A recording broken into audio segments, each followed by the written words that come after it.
Hello student, कैसे हो आप सब। आई होप कि आप अच्छे होंगे। तो आज हम स्टार्ट करने जा रहे हैं बीए फोर्थ सेमेस्टर का फर्स्ट यूनिट का फर्स्ट टॉपिक। तो फर्स्ट यूनिट का फर्स्ट टॉपिक हम स्टार्ट करते हैं एबनॉर्मल साइकोलॉजी। पहले तो हम नॉर्मली जान लेते हैं कि एबनॉर्मल साइकोलॉजी होता क्या है। एबनॉर्मल साइकोलॉजी बेसिकली एक ऐसा साइंस या ऐसा विज्ञान होता है जिसमें हम जो व्यक्ति नॉर्मल बिहेवियर नहीं करते उनके बारे में स्टडी करते हैं। मतलब जो एबनॉर्मल होते हैं, जो सामान्य से हटके यानी जो सामान्य से अलग होते हैं, उनके बारे में स्टडी करते हैं। What is the meaning of abnormal psychology? तो एबनॉर्मल साइकोलॉजी मीनिंग असामान्य मनोविज्ञान की एक ऐसी शाखा है जिसमें हम उन व्यक्तियों का अध्ययन करते हैं जो असामान्य व्यवहार करते हैं। जैसे आप हुए, हम नॉर्मल बिहेवियर करते हैं, लेकिन जो इस तरीके से अलग बिहेवियर करते हैं, जो हम उनको कुछ पढ़ा रहे हैं वो पढ़ नहीं पाते, मतलब वर्ड को भूलने लग जाते हैं या उनकी समझ में चीजें आती नहीं है, तो उनको हम एबनॉर्मल बिहेवियर में रख सकते हैं। हम उन लोगों को भी एबनॉर्मल बिहेवियर में रख सकते हैं जो लोग, जैसे आप लोग देखते होंगे, रोड पे घूम रहे होते हैं और जो अलग ही एक्टिविटी करते हैं, उनका भी एबनॉर्मल बिहेवियर ही होता है। ठीक है, अब आते हैं हम आगे। एबनॉर्मल शब्द जो निकल के आया है वो एनोमल से निकल के आया है। एनोमल का जो मीनिंग होता है वो होता है किसी भी कार्य का नियमित ना होना। हम कोई काम करने जा रहे हैं, हम उसको करना तो एक तरीके से चाहिए और हम उसको किसी अलग तरीके से कर रहे हैं या फिर उसको कर नहीं रहे हैं, तो ये भी एबनॉर्मल बिहेवियर में आ जाता है। मतलब उन लोगों के बिहेवियर को भी एबनॉर्मल बिहेवियर में रख सकते हैं जो लोग क्या करते हैं, जैसे जो रेप कर देते हैं, मर्डर कर देते हैं, वो भी सामान्य व्यवहार वाले नहीं होते। क्योंकि जो लोग इस तरीके की हरकत कर रहे हैं, क्या उनका बिहेवियर नॉर्मल हो सकता है? नहीं ना। तो ओबियसली हम उन लोगों को भी एबनॉर्मल बिहेवियर में ही रखते हैं। Meaning of abnormal psychology. तो आइए मीनिंग को एक बार फिर से जान लेते हैं, मतलब इसके अर्थ को फिर से जान लेते हैं। असामान्य मनोविज्ञान एक ऐसा विज्ञान है जिसमें हम उन व्यक्तियों का अध्ययन करते हैं जो सामान्य व्यवहार वाले नहीं होते या असामान्य व्यवहार करते हैं। आगे इसकी एक डेफिनेशन देख लेते हैं। इसकी एक डेफिनेशन है, क्या है? Abnormal psychology is a branch of psychology that deal with the study of abnormal behaviour of individual and their mental states. मतलब ये कि असामान्य मनोविज्ञान की एक ऐसी शाखा है जिसमें हम असामान्य व्यवहार वाले व्यक्तियों के बारे में तथा उनकी मानसिक स्थितियों का अध्ययन करते हैं।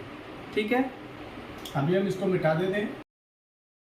अभी हम जान लेते हैं सब्जेक्ट मैटर। यानी सब्जेक्ट मैटर क्या होता है? ये सब्जेक्ट मैटर का मतलब है हम एबनॉर्मल साइकोलॉजी को क्यों पढ़ रहे हैं, उसके बारे में हमें पता होना चाहिए कि हम क्या पढ़ने जा रहे हैं और क्यों पढ़ने जा रहे हैं।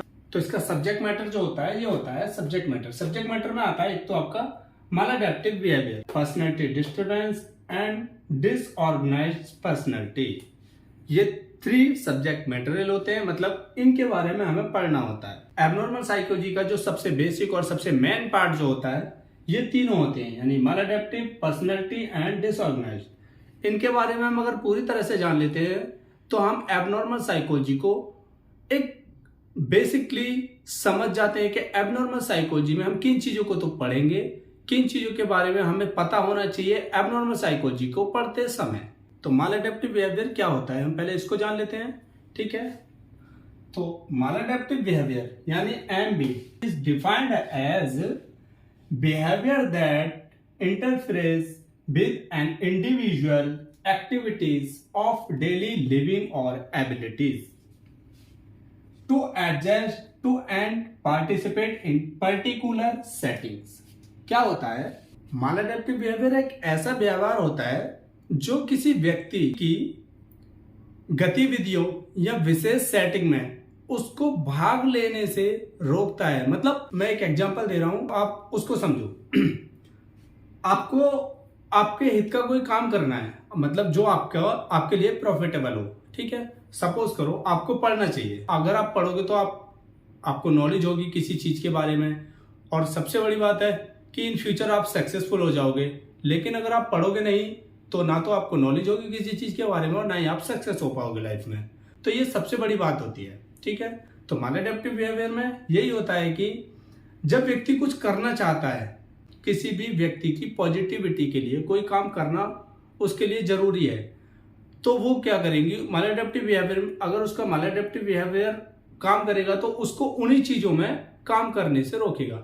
सपोज कोई व्यक्ति है जो पढ़ लिया लिख लिया लेकिन वो जॉब नहीं कर रहा, अब जॉब नहीं करेगा तो वो अपनी फैमिली को नहीं चला पाएगा, ठीक है। तो मालएडेप्टिव बिहेवियर क्या कर रहा है, उसको जॉब पे जाने से रोक रहा है, उसको एक ऐसे रास्ते पे लेके जा रहा है जहां उसको प्लेजर मिले। प्लेजर मतलब बस उसको मजा मिले, मतलब एक तरीके से हम कह सकते हैं कि खेलने कूदने में, जैसे क्रिकेट खेलना, बैडमिंटन खेलना, XYZ कुछ भी हो सकता है, या फिर इधर उधर घूमने में। लेकिन वो अपनी काम की चीज को करने से पीछे हटता है, मतलब उसके अंदर कुछ ऐसी चीजें आ जाती हैं कि वो उनको करने से बचता है, ठीक है। मालएडेप्टिव बिहेवियर समझ में आ गया। अब आते हैं हम दूसरा, पर्सनैलिटी डिस्टर्बेंस। स्क्रीनशॉट ले लो ताकि आप इसको इजीली पढ़ पाओ, नोट्स बना पाओ, ठीक है। पर्सनैलिटी डिस्टर्बेंस यानी व्यक्तित्व अशांति। पर्सनैलिटी डिस्टर्बेंस या पर्सनैलिटी डिसऑर्डर, इसको व्यक्तित्व अशांति बोलते हैं, ठीक है। ए पर्सनैलिटी डिस्टर्बेंस और disorder is a type of mental disorder which you have a rigid and unhealthy pattern of thinking, acting and behavior। इसमें क्या होता है, किसी व्यक्ति को सोचने में, व्यवहार करने में और कार्य करने में बहुत ही समस्याओं का सामना करना पड़ता है, ठीक है। मतलब वो ना तो प्रॉपर तरीके से व्यवहार कर पाता और ना ही किसी चीज को सोच पाता और ना ही किसी चीज के बारे में कोई एक्शन ले पाता। ऐसा करना उसके लिए एक बहुत ही कठिन कार्य होता है, मतलब उसको लगता है ये मेरे से नहीं हो पाएगा, ये मेरे लिए बहुत हार्ड वर्क है, और वो इन चीजों से बचने की कोशिश करता है। जिन लोगों को ये पर्सनैलिटी डिस्टर्बेंस या पर्सनैलिटी डिसऑर्डर होता है वो मैक्सिमम क्या करते हैं, लोगों से बचते हैं, मतलब लोगों से मेल जुलाप करने में डरते हैं और मतलब लोगों को समझने में, बात करने में उनको एक बहुत ही कठिनाई का सामना करना पड़ता है। मतलब वो डरते हैं कहीं ऐसा, कई बार तो वो ऐसा सोचते हैं कहीं मुझसे कुछ पूछ ना ले, उन्होंने मुझसे कुछ पूछा और मैं नहीं बता पाया तो कैसा लगेगा, मतलब वो उन चीजों के बारे में बहुत ज्यादा सोचते हैं। जो सच में ऐसा हो या ना हो ये जरूरी तो नहीं है, लेकिन वो अपने माइंड में सोच लेते हैं। A person with A personality disorder has trouble understanding, relating और सिचुएशन एंड पीपल्स, मतलब लोगों को समझने में बहुत ही कठिनाइयों का सामना करना पड़ता है, उनके साथ मेल जुलाप करने में उनको बहुत ही ज्यादा डर महसूस होते हैं, हम लोगों से बात नहीं कर पाएंगे, उनके सामने नहीं जा पाएंगे, या लोगों ने हमसे कुछ पूछ लिया तो मतलब हम क्या जवाब देंगे, वो ऐसा सोचते हैं। कौन, जो पर्सनैलिटी डिस्टर्बेंस या पर्सनैलिटी डिसऑर्डर जिनको होता है। नेक्स्ट आते हैं हम डिसऑर्गेनाइज्ड पर्सनैलिटी। डिसऑर्गेनाइज्ड पर्सनैलिटी में क्या होता है, ये लिखा है कि disorganized people are often more focused on the big picture rather than the small detail, so they can be very creative thinker who being a fresh and to the workplace। वो छोटे विवरणों के बजाय बड़ी तस्वीर को देखना पसंद करते हैं, मतलब कुछ छोटी चीजों के बजाय बड़ी चीजों को देखना पसंद करते हैं और इसलिए वो बहुत ही रचनात्मक विचारक वाले हो सकते हैं। रचनात्मक मतलब एक पॉजिटिव थिंकर हो सकते हैं। वो पॉजिटिव थिंकर जैसे उन्होंने क्या किया, एक होता है जॉब कर रहा है कोई व्यक्ति, वो उसके बजाय उस व्यक्ति को देखना पसंद करेंगे जो ज्यादा फेमस होगा उसके कंपैरिजन में।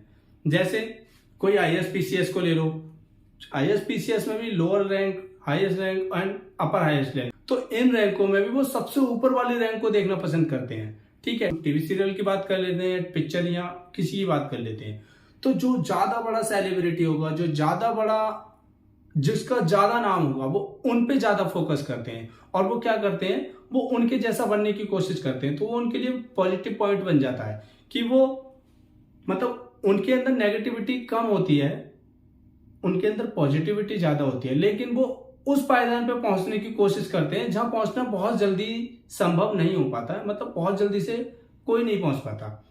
लेकिन वो सोचते हैं कि मुझे बस बनना है तो वैसा ही बनना है, या फिर मुझे करना है तो कुछ ऐसा करना है जिससे उसका नाम हो जाए, ठीक है। तो डिसऑर्गेनाइज्ड पीपल्स ये होते हैं।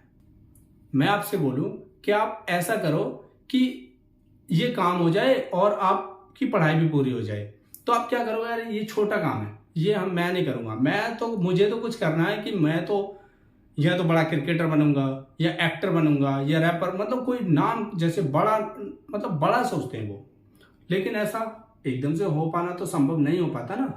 तो इसलिए छोटी छोटी चीजों को, छोटे छोटे स्टेप को पकड़ के चलना चाहिए, जिससे कि पॉजिटिविटी भी आए और वो पूरे भी होते जाए। ठीक है, तो आज हम इतना ही करेंगे, बाकी करते हैं नेक्स्ट क्लास में। आपको क्या पढ़ना है कमेंट करके बताइएगा। BA fourth semester abnormal psychology, ठीक है, बीए फोर्थ सेमेस्टर का फर्स्ट टॉपिक एबनॉर्मल साइकोलॉजी आज मैंने पढ़ाया है। तो अब आपको क्या पढ़ना है वो अब आप कमेंट करके बताइए, और ये कैसा लगा कमेंट करके बताइए, ताकि मुझे भी मोटिवेशन मिले।